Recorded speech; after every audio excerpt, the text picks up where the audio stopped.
wonder what happens to a kingdom's debts after it gets conquered? That's the messy, hilarious history we're unraveling today, so let's dive right in. Imagine you're the ruler of medieval Serbia. You love your people, even though sometimes they don't love you back, and you want to make their short and mostly miserable lives just a tiny bit better.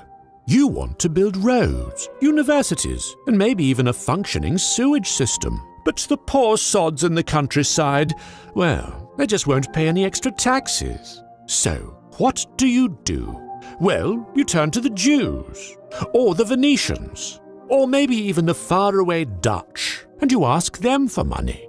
They're always eager to oblige, in return for modest interest rates in the low 20s. Naturally, you take the money and hire some local stonemasons, and they build whatever it is you wanted to build, and then the Ottoman Turks show up, conquering your kingdom, deposing your dynasty, and subjugating your people for the next 300 years. It's kind of hilarious. Serbia's kings wanted to play Sim City, but the peasants were like, nah, we're broke, so they went shopping for loans in Venice.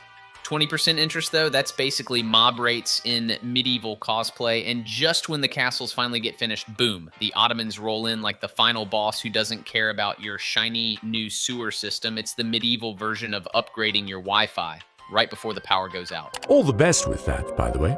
Now, as far as the moneylenders are concerned, the benevolent construction projects they had paid for were, well, still around, even if slightly modified. The problem for them was that they had lent their money to Serbia, and Serbia no longer existed. Then again, they could ask the Ottomans to pay back this loan, but extracting payments from someone with this many swords and cannons was never a simple affair. Now, this somewhat hypothetical example of ours illustrates the core conflict in the history of debt succession. Lenders would demand repayment for debts that conquerors had nothing to do with. I had nothing to do with it, but I'd like to keep the wall, please. It's important to note that prior to the 17th century or so, debts weren't really held by countries, but rather by people. Thus, our imaginary Venetian friends weren't really lending money to Serbia, but rather to its ruler, so they'd have little cause in pursuing that debt against the Ottoman Empire, for example. Sometimes you'd find provisions for debt inheritance within the family or dynasty.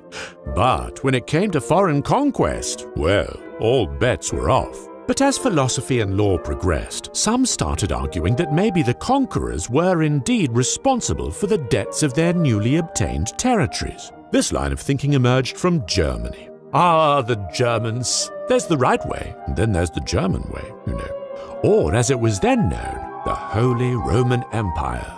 I love how the animation style here feels like your quirky old-school professor doodling on a chalkboard while dropping truth bombs.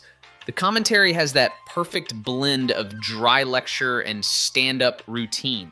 The bit about lenders chasing the Ottomans for repayment, that's basically the medieval version of asking Darth Vader for a Venmo transfer. Technically possible, but good luck not getting force choked. It's history, but with punchlines. This nominally gargantuan state was in fact made up of hundreds of smaller countries, each vying for power with its neighbors.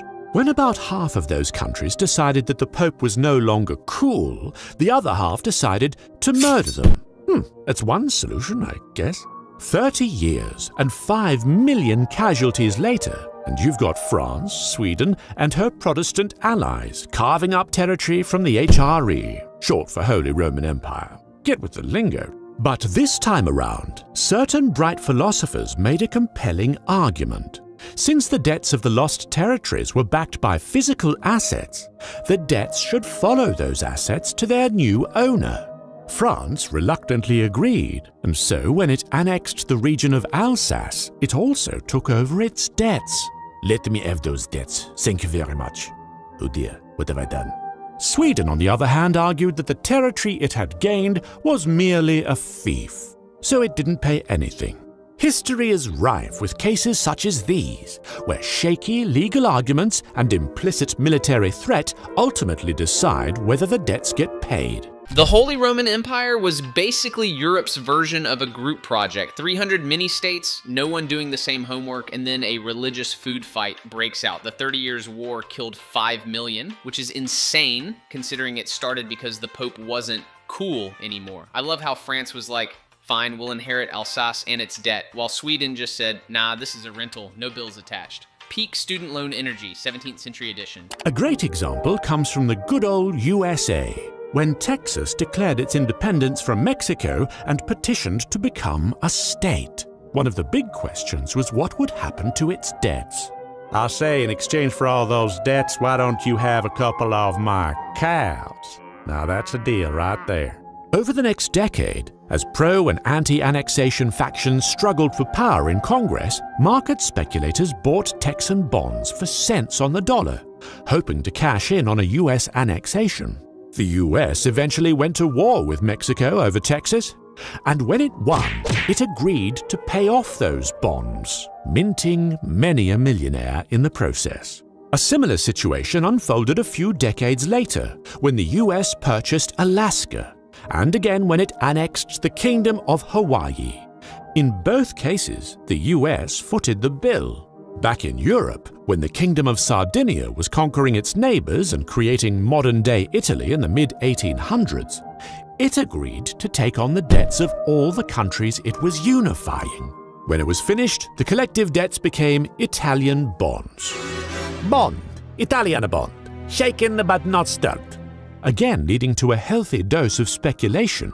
They just didn't have options back then. So gambling on bonds was the best they could do. In general, from the 19th century onwards, whenever a conquering country could afford the expense, it would either directly take on the debt or it would at least pay it off partially. Texas basically rolled into the U.S. like we've got land, longhorns, and crippling debt. Want to hang out? Speculators buying Texan bonds for pennies and then cashing in when America picked up the tab. That's frontier crypto. Same with Alaska and Hawaii. America wasn't just collecting states, it was collecting IOUs. That's how you get seemingly contradictory situations like when Japan annexed Korea. Even though the Japanese were intent on assimilating the Korean people and erasing their culture, they still paid off all their debts. It does make sense in a way. Creditors are usually foreign and rich, so it's a good idea to keep them on your side when you decide to conquer someone.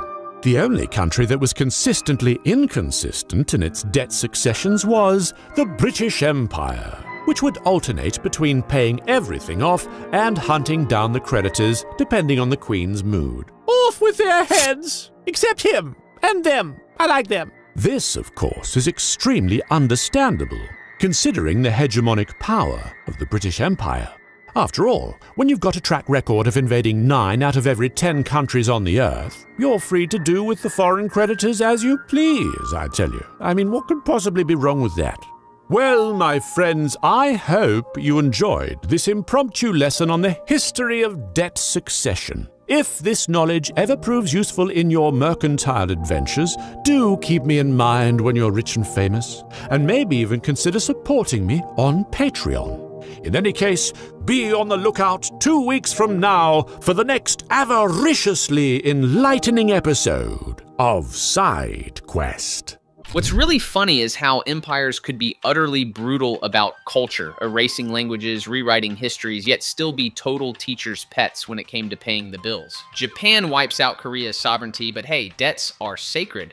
Meanwhile, Britain treated debt succession like a pub game. Sometimes noble, sometimes ruthless, always depending on whether the monarch had a good breakfast. It's this messy cocktail of conquest, money, and selective morality that makes history feel less like a grand saga and more like a badly written sitcom that somehow kept running for centuries. SideQuest did an amazing job with this video, seriously sharp writing and slick visuals. The link's in the description if you want to dive in. And as for the next episode, let's just say it's going to shake things up in ways you might not expect. Stay nerdy.